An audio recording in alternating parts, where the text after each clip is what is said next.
Good morning, everybody, and welcome back to the Steps to Soul podcast. Today's topic, why you should buy an existing business versus starting one from scratch. We're going to cover the benefits, struggles, and rewards of taking the plunge, and what every aspiring entrepreneur should really know and be expected to comprehend at this time if you're going to start this journey. So, Christopher, as an entrepreneur yourself, how excited are you about this topic? Oh, this is a good one, man. We talk about it all the time. We don't talk about starting businesses, but we talk about buying businesses and Mm-hmm. just the advantages. It's been so long since I've started a business. I did start one many, many years ago, and whew, Mm-hmm. that is a that is an uphill battle to get where you need to Yes. be to have cash flow coming in the door consistently. And so we're going to talk about all that. But yeah, looking forward to this topic. Absolutely, myself included. For this episode, any of you inspiring business owners, you got to weigh your options. If you want to be an owner, do you buy? Do you start? One thing we're gonna talk about a lot about buying existing businesses.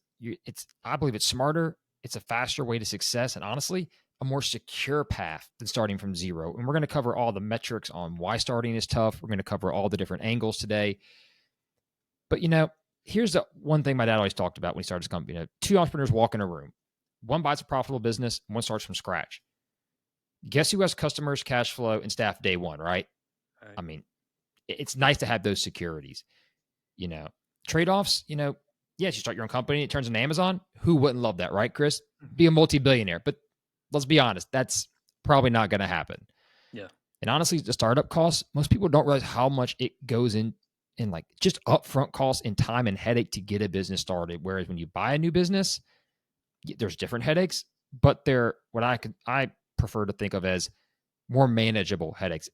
Owning a business is always going to be tough, whether you start or buy an existing one. There's always the challenges of being an owner. However, I like to make money day one than being negative. So let's talk a little bit about the myths of starting from scratch that people kind of tend to romanticize. I mentioned one, Hollywood glamorizes the startup founder, right? Go watch the Facebook movie. Look at Jeff Bezos. Look at all these great guys start these great companies. Look at Starbucks. Starbucks was founded by a couple who didn't want to expand it. And a new owner bought an existing business and turned it into what you know as Starbucks today, right? Right. Like, there's a lot of great value in someone who's already got, as we're going to talk about, brand, market presence, history, financials, customers. But let's talk about the reality. 20% of businesses fail in the first year that start up, 50% by year 5, and 65% in the next 10 years. Only 25 of business that start make it to 15 years or more for those of you out there listening. Now, I'm not counting the mom and pop, grass cutting businesses on the side hustles. Let's talk real businesses. People who are doing this for a way to make their entire living, not a side hustle, not some e-commerce store, some kids trying to sell products on eBay or Amazon, like a legit real business. What do they face? No brand recognition, no revenue, no infrastructure. Most of the time they become cash starved. They don't have enough capital to get off the ground and survive. And then just the emotional toll of like having never done it before and trying to build a business from scratch. There are so many avenues if you've never done it that just wear you out. So with all that in mind, let's talk about the top reasons to buy a business. And I'm going to give you the topic, Chris, and I'll let you roll because I know you and I both always talk about this. It's probably the most, if not second most important factor to buying a business. Immediate cash flow, existing customers, payroll, and reduce reliance on draining your own funds to make an income. Am I wrong? I mean, No, why not buy absolutely. cash flow? Why not? Yeah, day one revenue is the difference between stress and strategy, right? Buyers can Mm-hmm. take a salary immediately if they know the cash flow. You buy that existing business, you know whether you can pay yourself 75, 80,000, even 150,000 starting day one. You got debt service because you just bought the business, probably took out a loan to do it, but you got that Mm-hmm. comfort of, yes, this is my salary. You have that startup business, it's going to be a while before you even got cash coming in the door, much less paying yourself a salary. So you better have reserves, working capital, and you need to know what that is. And that's the problem with startups. You could have $100,000 on the side ready to go and blow through it in a year, 2 years, because your model doesn't even work. I would go back to your Amazon story. Mm-hmm. Entrepreneurship doesn't always require innovation. Sometimes you Correct. just need to buy a business that's producing cash flow, get started, pay yourself, pay your bills.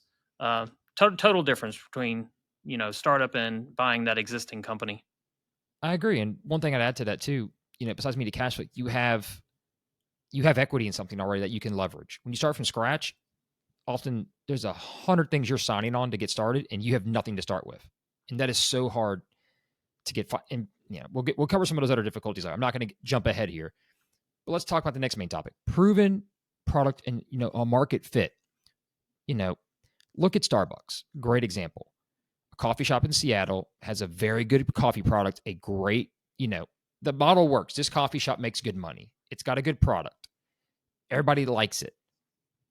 You've kind of gotten over, hey, do I build a spot here? Do I build a spot there? Which coffee blend do I bring in? They've already got all that lined up into prepared. You're not going through that. Hey, do people even want this product? How often do you see people go to Shark Tank? I have a great product idea. I want 5%, $500,000 from my company. And the Sharks go, but you're not making money. You've not proven anything in the market. You've got no systems in place. That's what I don't know how people. Not every great idea is going to be a proven business. You said a great point. You're buying something existing. You're buying something there. Why would you go risk $500,000 when you can spend $500,000 and get a $5 million business from the SBA with proven track record, probably double or triple your salary you're making now, plus the ownership benefits? Am I wrong? No, absolutely. Product market fit, as I like to call it, that's gold. Knowing whether something works or not. I will say most founders that come up with some innovative idea, they spend years trying to answer this question: will people even pay for this? They're testing. Now, if you've got that passion to build something, if that's your drive and you want to be out there selling it, nobody's stopping you. You should start your own business. I love it. But if you're looking to be your own operator, just make cash for yourself, be your own boss, there's no reason that you need to create this new invention and bring it out to the marketplace and try to make it work. Those are two totally different things. You're right. And the risk reward is way different too. And it's okay if you're not an innovator. There are great people who run great companies who aren't innovators.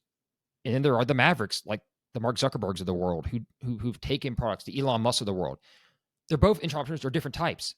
Not everybody needs to be Elon Musk or Mark Zuckerberg. You can do great with what you have. And one thing my dad always told me, and when you buy like a franchise, you're buying knowledge and you're buying systems. And that's our third topic: establish systems and processes. When you buy an existing company, in theory, in most good companies that sell for better dollar value, have a great system in place. We sold one together in northwestern part of the state, a lawn care company. Why was that company so successful? Everything was in the books, on the wall, on the shelf. If I had never done 1 ounce of lawn care in my life and I bought this company, I could walk onto the wall, pull out that book and say, how do I train my field crew?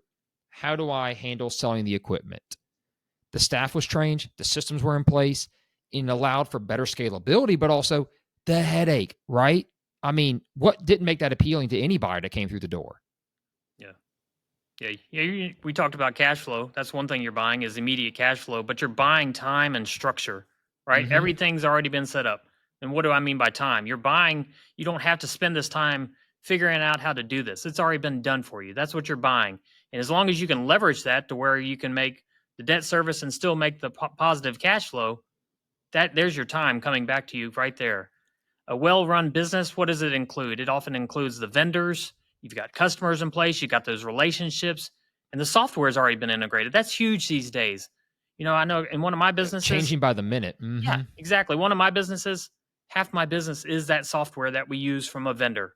And so if I were to open another location or franchise my business, I'm providing that software, that knowledge, saying, hey, this is the stuff to use because it will put you where you need to be. And you don't have to spend the next 5 years figuring out how to do all this stuff.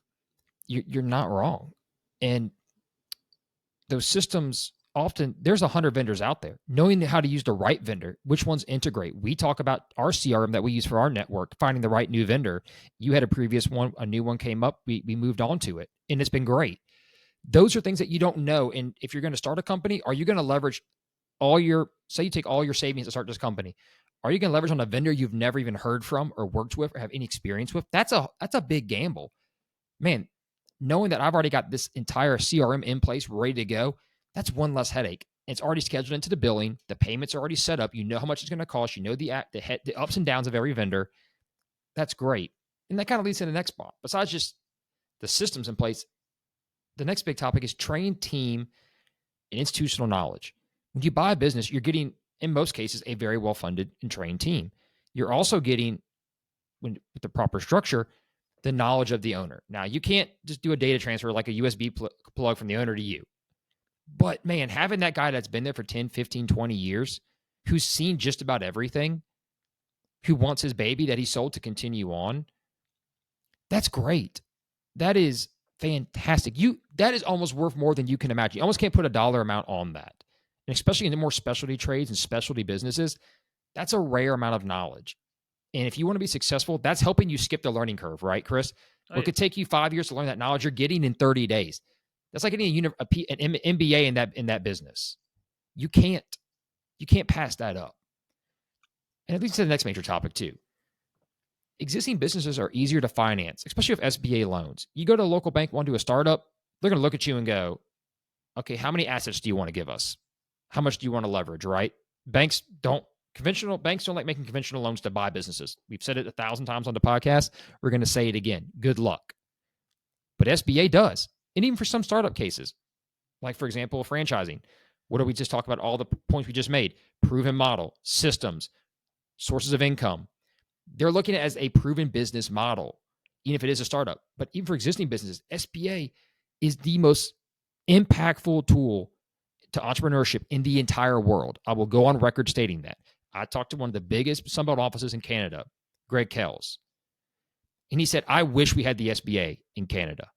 We don't have that. You can put 10% down and buy an unbelievable business. You allow great people and younger people with capital experience to buy existing business and maintain your economy. I wish Canada would give us that. I mean, how much do we love the SBA, Chris? How great of a tool has SBA been for people to change their lives? Oh, it's absolutely great. Here's the thing about the SBA. They may have some defaults on their loans. They may loan out to people, and for some reason down the road, they can't make it. But the SBA does not gamble. You and I both know that. They're going to get their documentation. The financials are going to line up. The debt service coverage ratio is going to line up. Yeah, they can't foresee the future if that business is going to lose its customers or the owner's going to fall apart or hurricane's going to knock it out. But they lend on real cash flow, and that's the difference. They don't have to be fully collateralized. You go to your local bank and say, I need a $2 million loan, and I'm going to put down 10%. They're going to say, great. Well, we just need $1.9 million of equity in your home or your IRA, or you got to put up a third-born child. Yeah, exactly. So, no, SBA has been great, and that's where you can really, as an entrepreneur or wanting to become an entrepreneur, buy that existing business. The SBA looks at that and says, oh, this has the perfect cash flow to do what you're trying to do. You can cover the debt. You can pay yourself $60,000, $80,000 to cover your house note, your car notes, kids' college tuition, whatever you got to do to live your life. And that's how you make wealth in this country. That is. It is the biggest jumpstart to changing your social economic status. It really is. And SBA has been a fantastic tool. We can't say that enough. Even though we've had changes we don't agree with, we talked about that a couple podcasts back about the SOP changes. It's still one of the greatest tools out there for entrepreneurship. And if you don't know a lot about it, you should reach out to us if you're a buyer and if you're a seller to understand how much it can impact your business going forward, because that's the mechanism that most people are going to use to purchase a company going forward. So you should understand how it affects both buyers and you as a seller. But our last and final, major reason, which we haven't said yet, is location, location, location. And yes, that does mean digital footprint. Already having that location picked out, especially for certain types of companies, is so important. Yes, there are some home-based, some e-commerce, some, you can get industrial warehouse for certain trades off the beaten path you don't need. But for some places like restaurants and bars and other key industries, location matters. And having an owner that's figured that out, or a game plan of how to pick new locations as they've expanded. My dad told me a great story. He went to college with a guy his age whose dad had gotten to Waffle House early on. He had I think from Lafayette through New Orleans all the way to like Pensacola, I think was the territory. You know how he did his market research, Chris? How he put new locations out there? Yeah. He went and found a McDonald's and a Burger King on the same corner, and he said, and I built on the third corner. I don't do market research, but it was an epiphany. Someone told him, don't do the research. Look at the big boys spending the money. But that's no owner knowledge that someone wouldn't have told you off the street. Most people wouldn't have figured that out on their own. And just talk about the digital footprint. Having good reviews, having a customer base that knows where to find you, how to find you, SEO. We talk about that, how good our SEO is. We're very fortunate. We've done a good job with it. It takes work. In the age where AI searches and Google searches matter, having a proven business with exposure, with link traffic is so important. Starting from scratch, getting to page one of Google, it's a bear, is it not? Yeah, it could take years, right? Just kind of work that up, and you can go out and hire a specialist, and even with them, Spend a fortune. yeah, you're going to spend a fortune, and it's still going to take time, right? They can't put you on just because you pay them $10,000 doesn't mean they can get you on page one the very next day. Wave the So magic wand. yeah, it's time. It's a time thing. It is. And with the with marketing expanding to so many different avenues, it used to be you had to be on top of the yellow pages, right? Triple A service instead of A service. Now it's you need to be on Instagram, on different social media platforms, have a website, have digital presence. You have to spend digital marketing to be relevant because you'll get blown by. Starting a business from scratch and creating all these different avenues and ways to advertise, that's tough. I would much rather buy a company that has that system in place. Now you have to update it and maintain it, but trying to figure out from stage one, no thank you. So we've kind of covered all the good reasons to buy a business for starting one. Let's talk about the struggles, because we've kind of given all the shiny, fun stuff, right? Let's talk about the nitty gritty that people, I'm sure, have been waiting for us to pounce on us about. Due diligence. I'll start with there. That's tough, man. Due diligence can be such a grind, and it's so necessary to vet the numbers, to go through seller claims. You and I know so often a third of deals die in due diligence. And it's because things aren't written, as we talked about previous podcast episodes. If you're listening, owners, get your books right. I'm going to say it every time we get on the podcast because I believe in that more than anything else. And as a new soon to be business owner, that's a hard concept, due diligence, because you've never actually maybe run through books by yourself before. We've recommended you get people to help you, but I mean, how daunting can due diligence be, Chris? I mean, I'll let you kind of dive in a little, because I've done it before too with you, and there's days I'm pulling my hair out, even just doing our basic due diligence, yet alone doing a full audit due diligence of a company when you're purchasing it. Yeah, I'd say for a new buyer, you want to find out pretty quickly in the process, how clean are these books? Is the owner running everything, his whole personal life through this business and expensing fuel and insurance, and he's wanting all that added back? Because now you have to verify, that insurance payment that he claims was health insurance or a life insurance policy. You really got to check that out, because if you just take his word for it that he did $40,000 on health insurance and $20,000 on an employee life insurance policy, you really got to check those things out. And that takes time, right? You got to go ask him for that invoice, and you got to verify it and look and on the hope they bank can statements. find it. So ideally, you're buying a business for the first time with very little of that. If that's your goal, is to have clean set of books, owners not running things through it, you can look at it. I would still advise you to hire a CPA or some kind of Q of E firm that we've talked about here recently. Yes. Is like, let them line up the bank statements to what's in QuickBooks or whatever accounting software they're using. Make sure those match up. Where are the variances? What are they saying is an expense? Is it an actual expense? How likely is that to be an expense going forward? Is the revenue consistent? Did they make themselves a loan and they call it that? And then here's the big one. I've got owners that say they pay themselves. I always ask this question. I'll talk about this. I had it yesterday. Guy says he pays himself $180,000 a year. So here I'm thinking $180,000 add back. I look at the P&L or the tax return. It says owner's compensation was $75,000. So I said, we got $105,000 variance here. What's the difference? Well, I just take it out of the account. Are you talking about a distribution? Very different things. Yeah, whatever. Well, we're talking about a multiple. This is a big business. We're talking about a multiple of 5.5 on this business.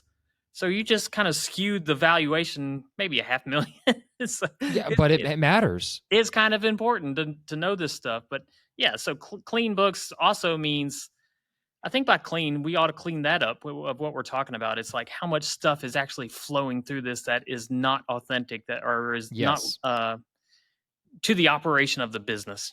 What is the owner running through this, and are they actually reporting revenue? You're going to find financials a lot these days where everything's mostly in cash for smaller business, right? Cash basis. You'd love it to be an accrual basis. You'd love to know that when that money was earned, that's when it was reported. But that's right. It's feasible. It's not feasible for most business owners. It takes a whole lot of another system and level of tracking that stuff. So kind of back to your question of due diligence, the cleaner the books, the easier it is to buy that company, the less time you have to spend, the messier it is. You may want to stay away from those, honestly, as a first-time buyer of business if you're not used to that. Absolutely. And I think you made a great point about your time with using QV firms to help that diligence. That's the time that you spend looking at all the other key points. And we're going to talk about those right now. Culture fit. Do you mesh with this business? I've had a lot of guys say, I'd love to buy any business making 500,000 cash flow. If you've never run a restaurant in the front of the house, you don't, and you go to your home at 5 o'clock after work every day, you don't want to work till 10 o'clock at night running a restaurant. I promise you don't. Yeah. The good and the bad. You talk about using the QV firm to look at the financials for you. That's your time to go look for the good and the bad, because you're going to inherit that good and bad. You can't always change those factors before you get the business. There's things you're not going to understand or know, or the owner might not even realize they're good and bad that it's affecting him because he's never done those roles. But as a new owner, you're diving into every single ounce and inch of that business, and you're finding little cracks in the crevice and saying, man, I didn't realize that was a problem. I'm going to go in and fix that issue. But to the owner, it doesn't matter because it's funding their lifestyle and they're already checked out. And our final point was, but good buyers hire smart advisors to mitigate the risk. And you highlighted that too. And I'm glad you said that. If you're going to buy a business, use a broker, use somebody to give you some things to look out for. One, to structure your deal so you actually get the deal done and don't waste money and time. But two, to help prepare for the sale. As a buyer, you're going through a very long journey, and having someone who can help guide you on the steps and the proper way to do it will save you money, hopefully get the deal you want done. But also, we all have so much mental energy in our life to use. Don't burn it all out doing all the minor little details wrong. And then when it's time to do a deal, you don't have it in you. Because if you can't do that, you're definitely not going to want to start something, I can promise you. That's a whole different animal. So kind of leads to our next kind of talking point, the reward of buying a business. You're buying time and opportunity. We said earlier, you skip the infrastructure stage, the 6 months to a year for startup. We talked to a company that may want to sell right now here in the local area. They signed a lease in January, couldn't get open until June because of build-out issues. They've been paying a lease for 6 months and we're not even open. Talk about sunk money, right? Yeah, that's gone. That's gone.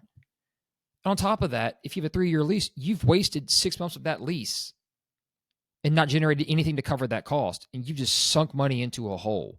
That I would never want to do that. Just personally, that would make me so angry. You're not getting that money back. I see lease build outs on balance sheets all the time. Oh gosh, right? yes. And it's like it's on the asset side, right? I don't honestly understand. I guess I'd dive into the financials, but I don't understand why it's on the asset side as if you're ever going to get that back. I understand you spent the money. Yes, I see that time and time again. Yeah, that money's gone. Somebody, if you build a business, you get cash flow, it's still worth the multiple of cash flow. You're never getting that build out back. Yes, maybe it's helping you generate that cash flow, but you're not going to get the multiple of cash flow for your value of your company. And then on top of it, plus this $250,000 we spent to put the walls in the place because we were the first tenant in this new building. It's like congratulations. I hate to sound so coarse about that, but I've had people tell me, I spent $1 million in build out 2 years ago. I'm like, but you're only generating $400,000 to $500,000 in cash flow. Someone's not going to pay you $1 million plus what the value of the business is generating, plus all these extras. It doesn't make sense. They can go down the street, get a lease space, spend half the money on the build out, and be in operation soon and have not spent $2 to $3 million. Now, am I making an argument against our case here? Yes.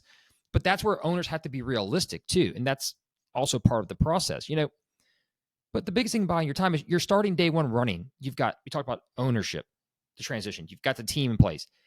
You're not sitting there day one going, how do I learn to work the POS system and ring a customer that walks in the door? You've got people doing that. You can sit there and sit back and learn and watch and observe and absorb all that knowledge and training. And if you've had previous business experience, whether maybe not ownership, but as a manager or in a certain executive position, you can translate that and bring that knowledge. And you can now, hopefully, if you've got a background that fits it, grow that business. Instead of starting from day one trying to get to positive cash flow, you've already got, like you said, you've got positive cash flow already because you bought a company. You're paying down debt service, but can you scale it? Can you improve it? Do you have funds now you've saved up from buying the business that you would have spent on startup to acquire it? But then you can inject capital and start growing that company and grow your equity and get a much greater ROI return than starting from scratch, hoping to be there in 10 years. You could be that same position in 2 years. Take it for what it's worth. That's my opinion. No, But that's a great point. Is that you can take if you've got extra cash on top of, let's say you put that 10% down on that $1 million business, you put 100,000, but you had 300,000 that you could have started a company with. Now you get an extra 200,000. If you can find a great way to put that cash into your existing business after you've identified a open opportunity, basically, mhm. to make more cash, to maybe you need to buy more equipment that you're going to rent out, or you're going to buy equipment that's going to Trucks on the bring road in, to service bring in more customers. customers. That is the perfect place because you're getting immediate return on investment, not waiting. You're not having to invest that, go out, find clients and do all that stuff. You've already got the clients. They're coming to you. They just want more things from you. So now you can open those opportunities up even further.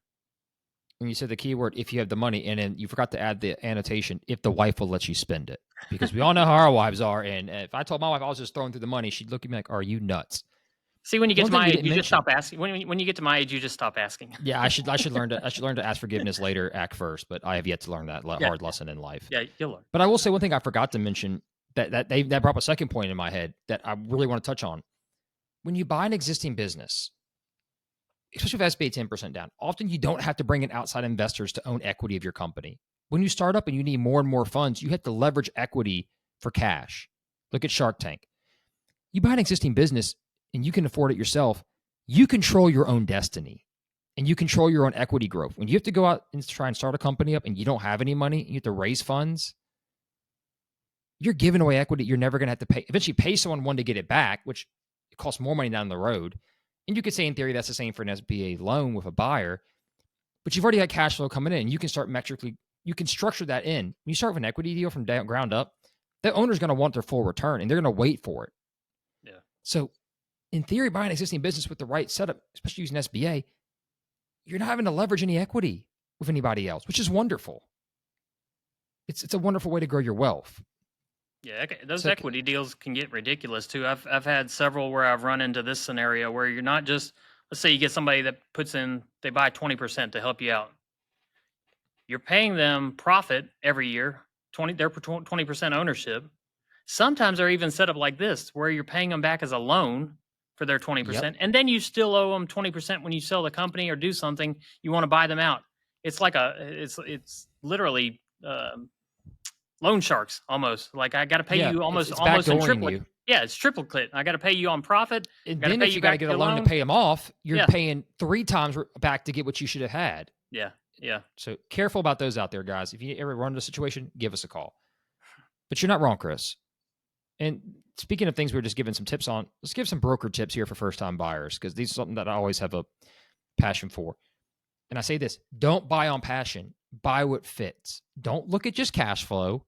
Look at systems and teams and what makes sense for you. If you call me saying, I want anything over 500,000 SDE, I'm going to say, you're not serious. Because you don't have a passion for the business you want to buy. I would hope you would. But you don't want everything at 500 cash flow. We've sold people who go in and clean up porta potty businesses. I know you don't want to get dirty and covered in shit. Excuse my language, but it's true. If you're a white collar guy behind a desk, you don't want to go out there and do that work. So don't pretend like you want that $200,000, $300,000 SDE business. You're not ready to get dirty. Don't be afraid to buy businesses that you don't know. And I say that, you should have a background to apply.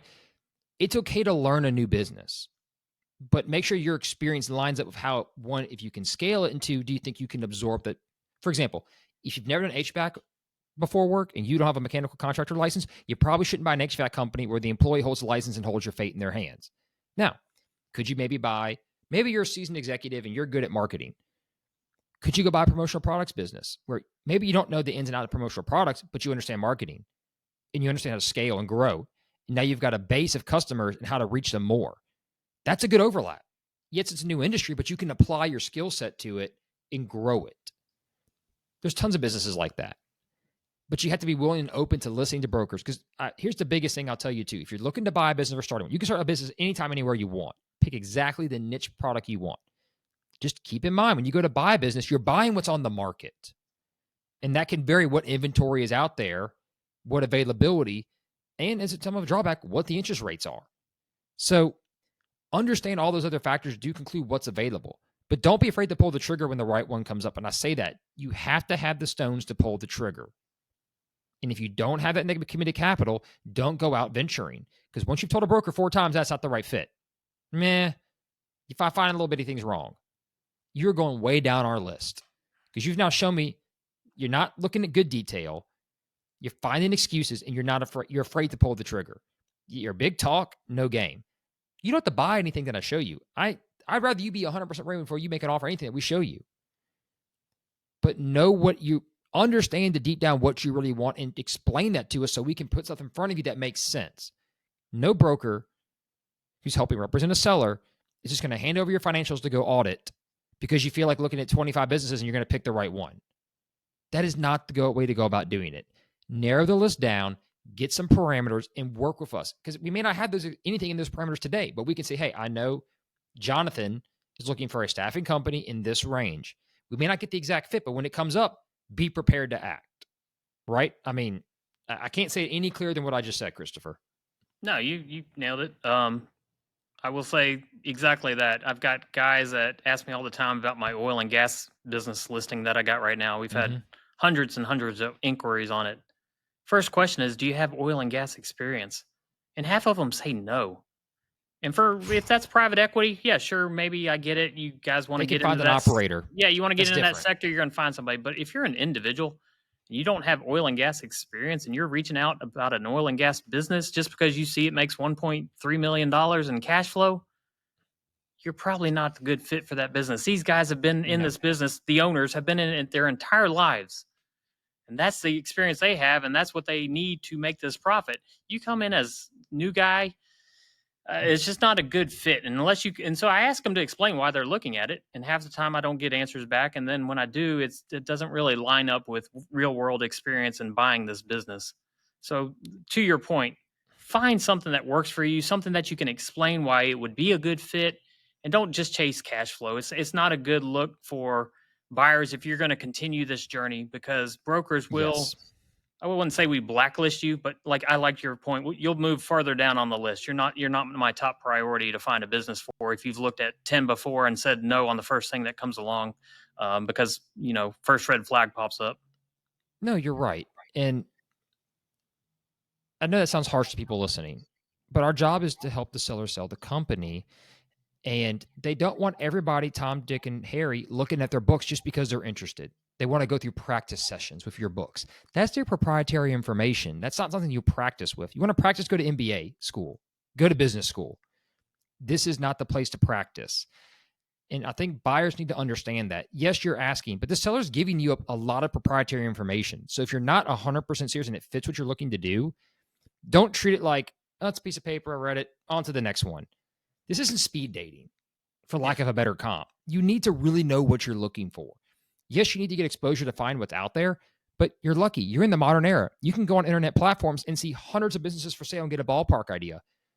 That doesn't mean click on 50 of them, because I promise you, that's not going to work for you. You're going to waste more of your own time.